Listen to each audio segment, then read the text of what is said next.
hiring her as a doctor would not be, I think, something which I would prefer. Nobody's hiring you as a doctor. Huh? You're gone. We are going to get started. And before we begin, thumbs up, thumbs up, thumbs up, thumbs up, thumbs up, everyone. All right, great, perfect. So now we're here to perfect our resume.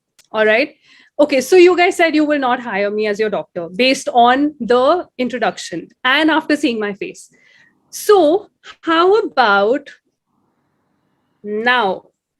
Do I look intelligent enough? Do I look like I can cure your diseases? Would you hire me? I'm wearing spectacles. I'm cool. No? Still no? Still no? All right. How about if I show you some white hair? I'm experienced. Yay? No? No, not yet. All right. Okay. So now we come to the question, the very important question. What is a resume? So can you guys just give me like maybe one word answers? What according to you is a resume? Just maybe one word, two words, just short answers. A profile. Profile, yes. A short description of your life. Perfect. Short description. Short being the keyword. What more? Your qualifications. Perfect. Qualifications. So would you say that a qualification is something that you qualify for this particular job? So you are good enough for a certain thing? Okay. Yes, ma'am. Right. Okay. So what else can we come up with? What is a resume? What else? What do you include in a resume? Experiences. Experiences. Very good. Skills. Skills. And I think someone else also tried to say something. I said all the things that we have learned. We have learned. Yes. Very good. All right. So let's just do like a quick checklist. Introduction. So you are basically introducing yourself to your potential employer or your college or whatever you're applying for. It is basically an introduction, right? Qualifications, as one of you already mentioned, it is a list of your qualifications and you have to tell the employer that you are qualified to do that certain job. Like, I am not qualified to be a doctor. Educational background. As again, one of you has already covered this point. What we have done in our educational background, where we come from in terms of education, are we qualified in terms of education to do what we are planning to do, what we're applying for? Okay, very important, very, very, very important. Contact details. What do you think is included under contact details? Can you guys just list it? Email ID. Your email ID, phone number, address, and Phone all. number. Address. Maybe your LinkedIn profile. LinkedIn profile. What else? If you have a website, your own website. If you have a blog, if you have a writing portfolio, or if you have any kind of portfolio, an art portfolio, anything of that sort, it'll all come under our contact details. It is extremely important, extremely important. We usually, when we're proofreading our resume, what we usually do is contact details, chalo, skip it. Pata ye correct hai. You have to check it 3 times minimum. Contact details are the most important part. If I like you, I won't be able to get in touch with you. There's no point to that. So this is a very important section that we usually just kind of skip over or just think that theek hai, you know, so that. Now, skill set, someone's already said that. Now, when we talk about skills, what are we talking about? Are these one-word things or are these full sentences? What do you think should be under skill set? I think it should be one word that defines your skill. Perfect. All right. Anybody who thinks it should be full sentences? Anyone? I think it just depends on the skill you acquired. Okay. a sentence or two describing what you have done will not hurt anybody. All right. So when we're talking about skills, we will do this again in more depth. But when we're talking about skills, I would suggest, because you have to make your resume very precise and to the point and relevant, I would suggest that your skill set be one word. All right. But again, as he said, it's very correct to think that if you think that that one word is not giving the person enough insight on that particular skill, you can always elaborate and write that this is how I developed the skill. But that's about it. We are not going to go beyond maybe 5 words for that particular skill. So it has to be very, very concise, right? All right. So moving on, your USP. All right. Does anybody here know the full form of USP? Unique selling point. All right. So by hearing unique selling point, can you think of something?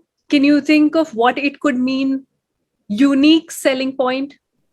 Ma'am, maybe a certain skill or any quality that is unique about you and defines you a little different from the others, or a highlight point which may allow a person to give them a good solid reason for hiring you.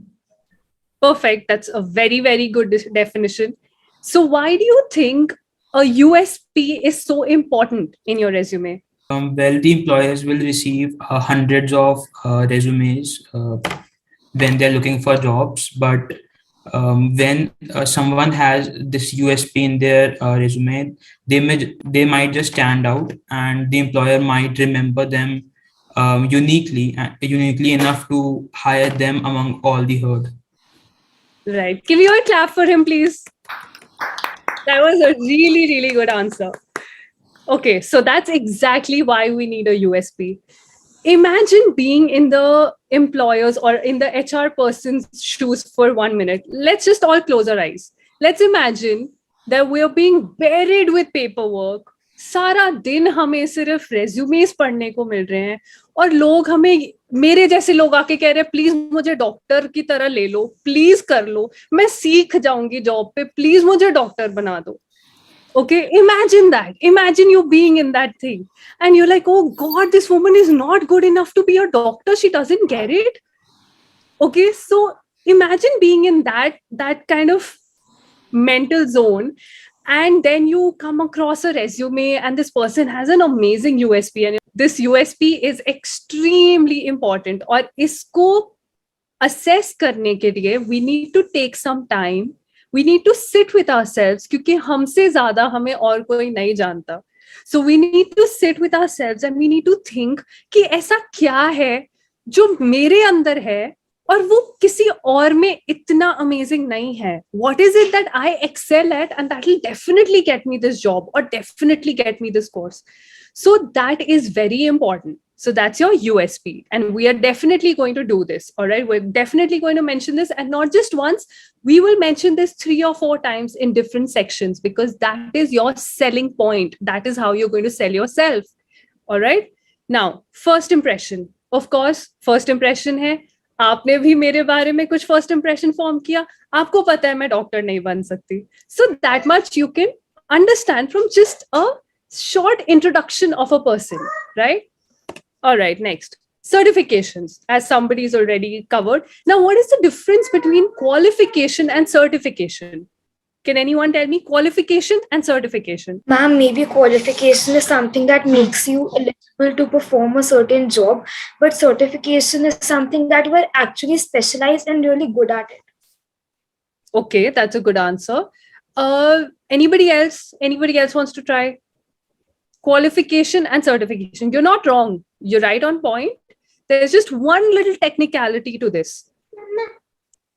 Maybe qualification is what we have learned and certification is what we are like what we have gained and we have learned about it. You're very close, very, very close. Once you get qualified, you also need to get certified in order to become something.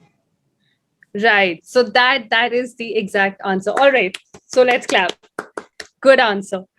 So certification is your piece of paper जो हम दीवार पे टांगेंगे. All right. Qualification is जो हमने किया है, जो courses हमने किए हैं, जो एजुकेशन हमने ली है, वो हमारी क्वालिफिकेशन है, right? 3 years of this I have done, 2 years of this I have done. What have I got from that? That is the certification, right? So we have to mention both these things. These many years of this, certified to be a whatever, career counselor, public speaker, whatever, that's your certification, right? So we are going to mention both the things. Objectives. All right, now jab hum when we open a resume, all right, there is one thing that has to be very short, concise, and perfectly written, and that is your objectives part. That is going to be right on top, right where your name is. It has to be the first thing. It's always the first thing that your employer is going to read. It is the summary or the objective. Now, what do you think is an objective? Our aim. Your aim. Very good. Ma'am, it is that what is the intent with our career further ahead? Yes, very good. Very good. The reason or the plan on taking up a certain job. Yes, that is also an excellent answer. Okay, claps for everyone. Everybody has given perfect reasons for writing an objective.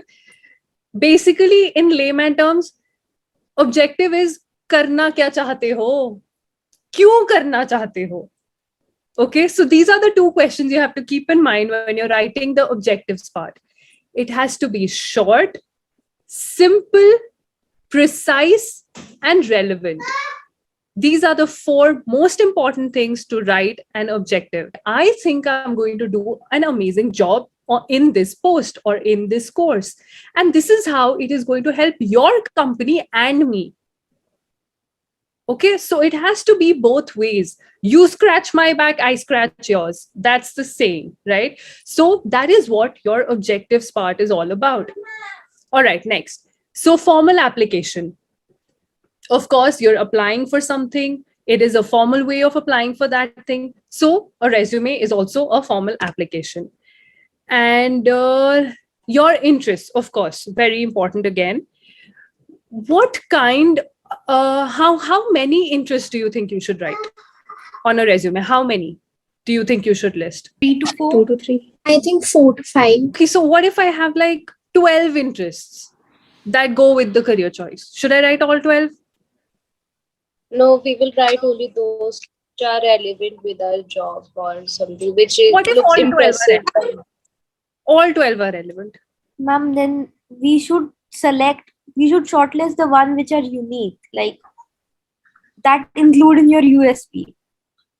Perfect. That was the perfect answer. That's exactly what I was looking for. So we are going to try our best to cut that down to maximum 5, और 5 भी हम तब करेंगे अगर वो बहुत ज्यादा relevant और बहुत ज्यादा हमें लगे कि इस चीज से बहुत ज्यादा related है. Also, if they include some social causes, what do you think are social causes? Can anybody give me an example of a social cause? See, this you all should know. Huh? I keep telling you all this. So I'm sure. Come on. Quick. I'm running out of time. Social cause would Social include cause. something which would help the community and Yes. could bring something good in the community. Like suppose donating something in an orphanage could be a act of helping society. Right. Okay. Anybody else? That was a good answer. Something beneficial to the society and do not harm the environment. Give me an example. That's the definition. It's perfect. Give me an example. What is it? For example, like a country has a lot of poverty. So, like, if we do something about it, then it could be a social cause. Perfect. So, poverty eradication, women empowerment. Okay, and I'm sure there are a lot more that you can think of. If there are any interests that you have or any volunteer work that you've done or anything at all in that is related to environmental causes or social causes, you must mention them on your resume, no matter what job you are going in for. We are not going to elaborate too much on it if it's not very relevant, but we will mention it. All right. Now, let's go back to being the employer. Okay. And you're looking at these resumes, and you actually want a doctor. You are deciding कि हम family doctor change करना चाहते हैं, and I want a doctor. And you're looking at these resumes, and people like me are coming and telling you, ma'am हम सीख लेंगे, sir please रख लो, I'm very fast learner, मैं बहुत जल्दी सीख जाऊंगी, लेकिन मेरे पास qualification कुछ नहीं है. ठीक है. And you have like you have to make a decision by tomorrow, and you have like 200 resumes to go through. All right. And you're just sitting and you're like going through ek ke baad ek, and you're just looking for that perfect person. How do you think you are going to feel? All right. So does this kind of sum up what you're going to feel like? Yes, Mil ma'am. nahi raha, doctor. What is going on? Right? Okay. So you have to understand one thing. Any HR person, when going through resumes, is giving exactly 6 seconds of time to one resume. 6 seconds is all you get to make an impression. Keep that in mind when you're writing things down. All right. Don't make it long. Don't make it, tedious. Just be short, precise, USP. All right. Okay, now we're going to go through this very quickly. Does anybody know the difference between a resume and a CV? Okay, let's give them a little hint. तुम लोगों के लिए resume बनेगा या CV बनेगा? For you guys, students. I think we'll make a CV because we don't exactly have the components for the resume exactly. Because resume is for the job applications. Okay, you're close. You are going on the correct path.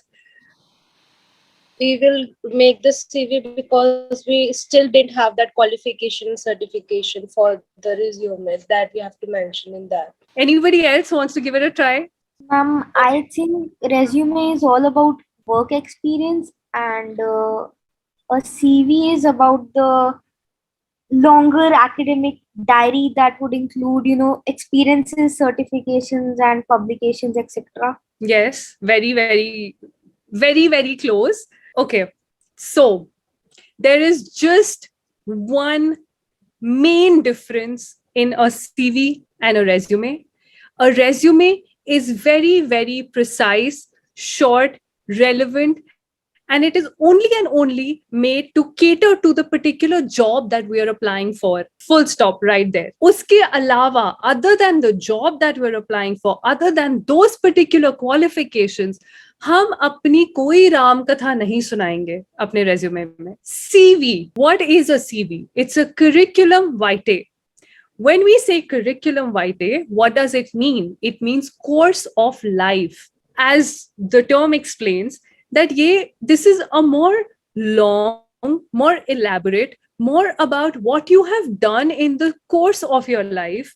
And it is obviously, this also has to be relevant. हम बहुत यहाँ वहाँ की बातें नहीं लिखेंगे. This also has to be relevant to what we are applying for, what we are looking at.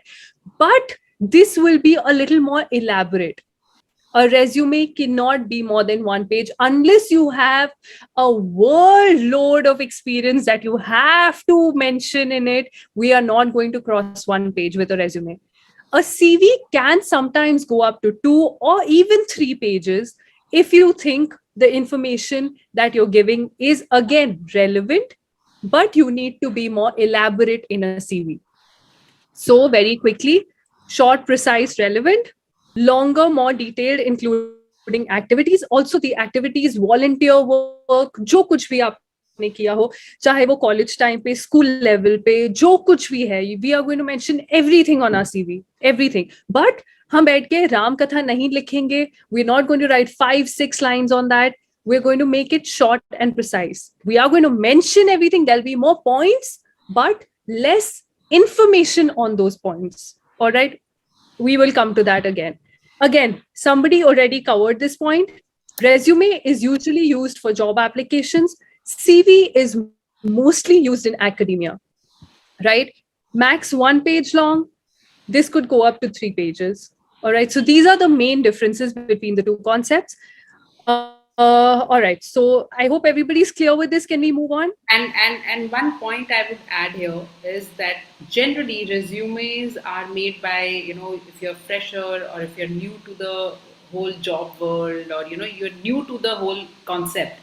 And CV generally comes, after minimum 2 to 3 years of experience, because then you have so much to tell, that what you've done in life, what were your job responsibilities, how did you do it, so you have so much to tell, to build your credibility, because within 10 minutes, you are either here or there, and like she rightly said, within few minutes, within few seconds, the employer just sees, okay, this one I want to call and this one I don't want to call. So this is like, a brief history, a brief introduction about who you are.